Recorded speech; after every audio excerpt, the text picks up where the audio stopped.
Hi guys, welcome to Commerce with Dr. Arpita. Today we are going to discuss about risk management.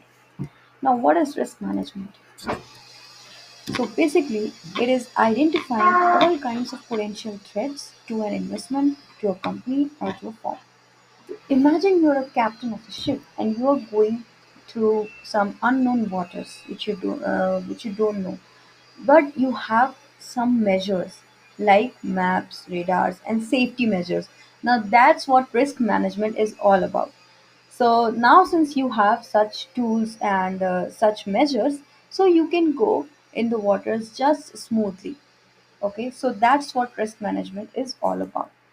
Now, there is a very beautiful short story, a short event you could say, that is about umbrella and raincoat for understanding this risk management concept more better way.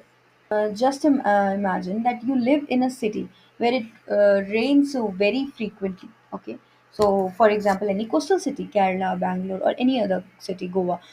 How would you go out? Okay, so while going out, you have two options: either to go with no risk management or to go with a good risk management. Okay.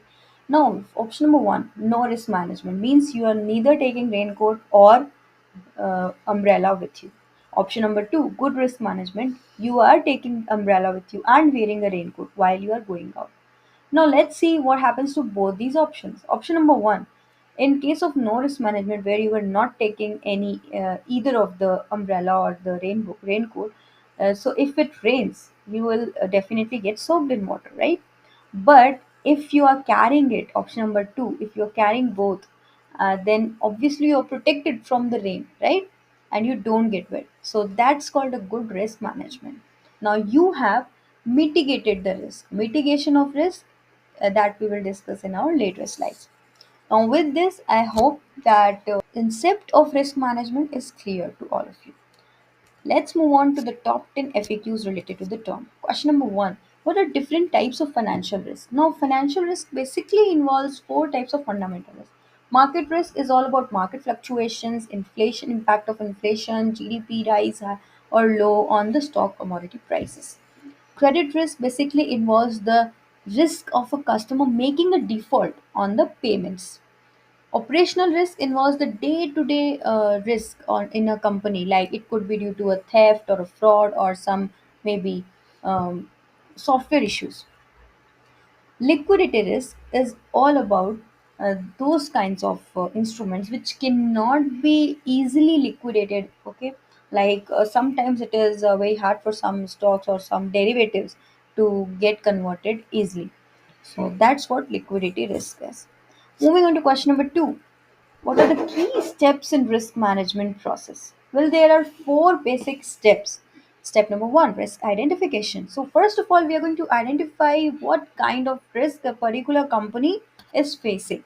Okay, so that could be done with the help of brainstormings, expert opinions, looking at the past data, looking at the historical data. That's how we are going to identify the risk. And even this process includes the assessment as well, because when we are looking at past data and we are looking at future data, we are actually assessing the particular kind of risk which we could face. Now we have already discussed the four kinds of risk. So among these four risks, one or other risk a company or a particular stock are be facing. So that's the risk identification part. Now moving to risk assessment part. So risk assessment is all about um, two things. First of all, what is the probability of that particular risk? Whether the chances of hitting the business is high, medium, or low. And second, like what impact does that risk has on the particular financial performance of a company? Whether it there is a major impact, minor impact, or a moderate impact. So that's all about risk assessment. Coming to the risk response, now this particular step we will be discussing in our next slides. Now, basically risk response is all about how we are reacting to the particular risks, how the firm is reacting, what the firm is doing for that particular risk. Now, risk monitoring is all about monitoring all kinds of risk, all kinds of potential threats to a particular company continuously with consistency so that it is well prepared in advance for the upcoming risk. Now, moving to the question number three, VAR. Now, VAR is a very important term for risk. The full form is value at risk. Now, it measures the potential loss to an investment. Now, it is actually a method to measure how much an investment uh, can be lost at particular confidence levels. Now, confidence levels are basically those which ensures how much particular percent of loss a company could face in a certain period. So let's understand this concept with the help of an example. So for example, a company has invested 10 lakh rupees and the standard deviation is 2%, which is 0.02, and the confidence level which are basically of three types: 90%, 95, and 99%. But basically banks and financial institutions and companies prefer 95% confidence level because it is more realistic, and the 99% is more stricter than the others. So that's why. And the as you can see on the screen, that the particular Z scores of each confidence level has been mentioned, and the formula is investment into standard deviation into Z score. Now, if we have to calculate this particular the particular VAR at 95% confidence level, so the formula will be 10 lakh multiplied by 0.02 into 1.65. That gives us 33,000 rupees. Okay, so that means since we are measuring at 95% confidence level, that means there is 5% chance of losing more than the value we have derived by applying VAR, that is 33,000 rupees. That was all about VAR. Now coming to our next question number four, what are different risk response? Now, as I told before that we will be discussing this particular point in another slide. So this is the risk response type. Now we have four methods to respond to a particular kind of risk. Method number one, we will avoid the risk, means we will totally eliminate the risk. Okay, like for example, we will not at all invest in a high risky in uh, market. All about lowering the risk. Okay, with the help of some tools or some kind of hedging or some kind of things. Now, risk transfer is all about transferring the risk to another party. That is like in the case of insurance. Okay.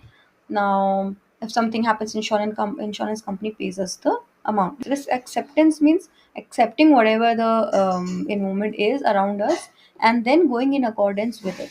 Now, question number five: how does diversity? Well, we have all heard that diversification is spreading your amount of whatever amount you are investing, that amount in different classes of assets, which is basically which is basically a portfolio. So diversification is about a portfolio. So for example, yeah, see, don't put all your eggs in one basket. Okay, for example, there are two investors. One has invested only in a stock, his whole amount, and second investor has invested in stocks as well as golds.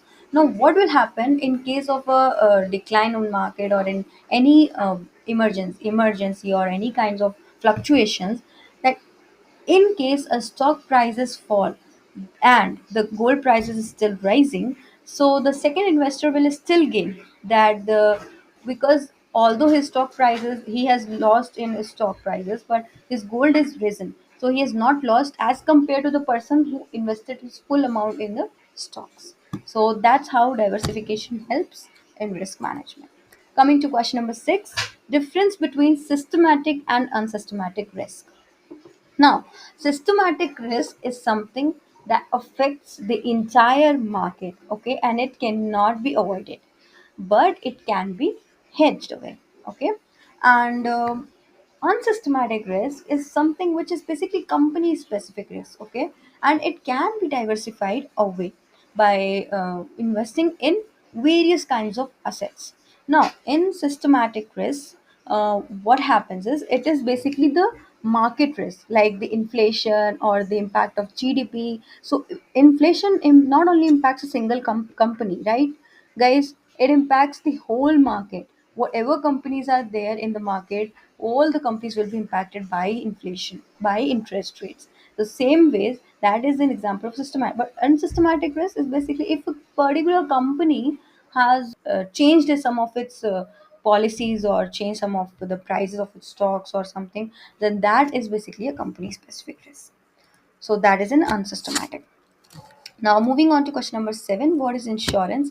We all know that insurance is kind of a risk response kind of thing. There we transfer our risk to a third party. Okay. Now, we all know what is LIC. So, okay, we go, we give premiums, and then at the end of a certain period, we get our money to, or maybe the nominee gets the money. We are paying premiums in case something happens to us. The family will get the money. So that's all about insurance. Beta is a very important term of risk management. Basically, it measures the volatility of a particular stock, how much volatile it is relative to the overall market. So this particular method is the formula of beta, variance upon covariance. Okay. Now beta has three cases. Case number one: if beta is equal to one, that means the stock is moving with the market. If beta is more than one, that means the stock is more volatile than the market. If beta is less than one, that means the stock is less volatile than the market. Coming to the next question, what are stress testing and scenario analysis? Well, by the name only, it is very clear by the name. See, stress testing is all about testing a particular company or particular instrument in worst case scenarios. Okay, means what happens to a particular company or particular investment in worst cases. Okay, so usually banks use these, or financial institutions use these stress testing. So in case a sudden rise in interest rate, okay, so what will happen in that case? Now scenario analysis is all about possible future events that could impact the particular financial performance of a company. Okay, that is scenario analysis. Now, let's move to last question. What is credit default swap?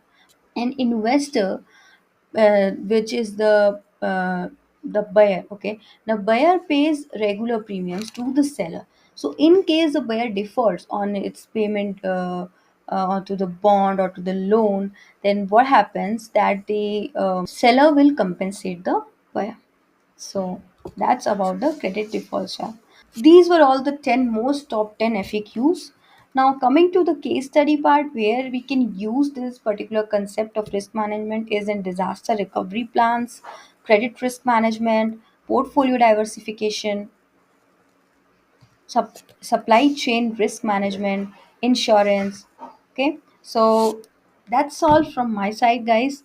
Now, if you think in any part of this particular topic there is any question, any doubts, or you think that we can do more detailed about some particular topic in FAQ or any concept, any case study, do let me know in the comment sections.